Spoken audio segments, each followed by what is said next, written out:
Tukwebaza okubanga okyekuumidde ku Bukedde TV 1 tukomyewo n'ekitundu kyaffe ekyokubiri ekyagataliiko mu ttuntu era tukiguddewo ne ssentebe w'ekyalo eky'ebuwama ekisangibwa mu munisipaali y'e Nansana akwatiddwa lwa nsonga za ttaka ono naggalirwa ono bamulumiriza naye alina empapula byalaze omusasi waffe ku bikwata ku ttaka lino. Ssentebe bamuyimbudde alina byalambuludde.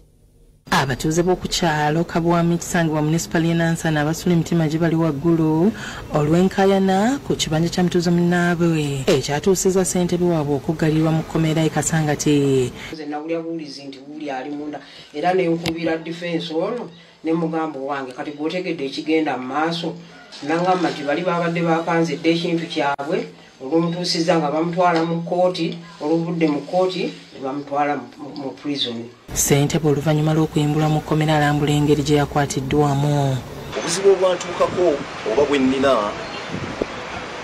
bwakubbibwa kwa kibanja kyaffe ekya famire kitaffe kye yagula kwe twazaalibwa kwe tukulidde.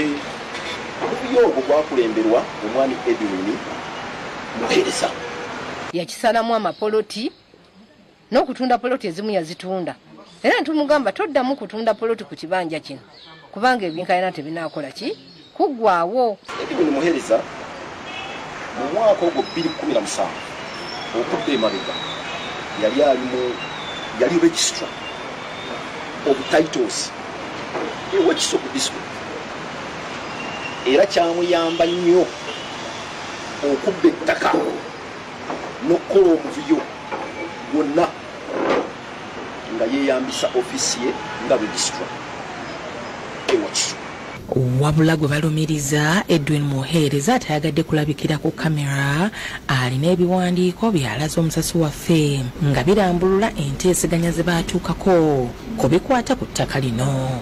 John yawe kigambibwa nti yakwatiddwa abantu abasoose okwefuula nga abazze okulaba muwala we eyabadde agudde kabenja n'addusibwa mu ddwaliro e Mulago nga bamusanze jajjanjabirwa. Ekibanja kino kikayanirwa abafamire y'omugenzi John Kasibante n'omugaga Edwin Muheereza nga buli omu agamba nti kike. Tuzaalibwa abaana 14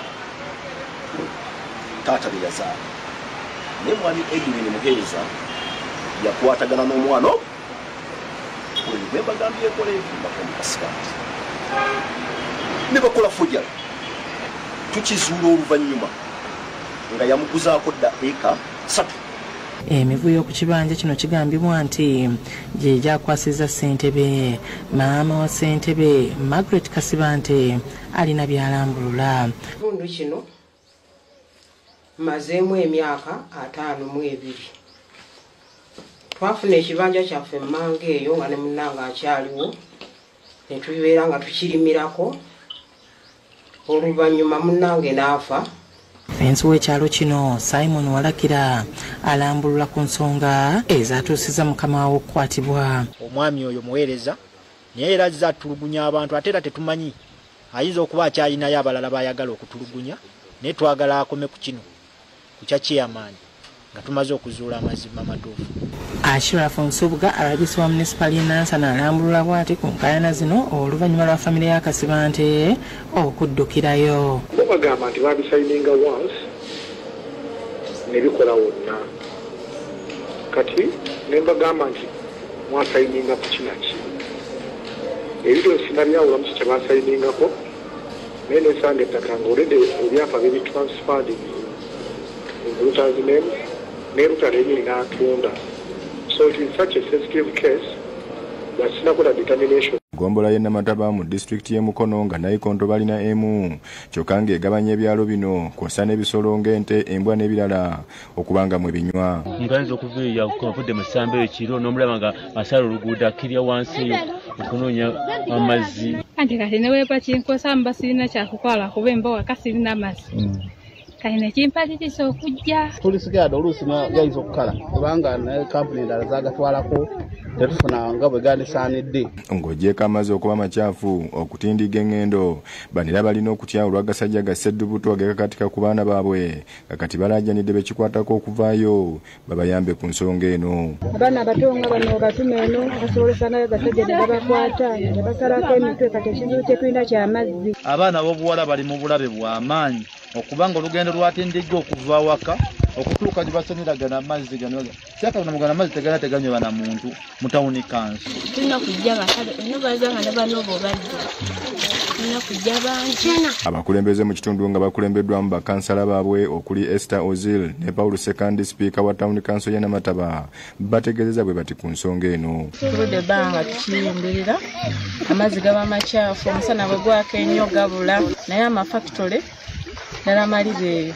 etugamba nti yatuwa amazzi naye gali eri mu Central. Kyaffe kyetagisa bowa ez'emmotoka sobola okufuna amazzi agatumala abantu baffe basobole okubanga buli omu waali bakati ekonomi gye tulimu yayonooneka.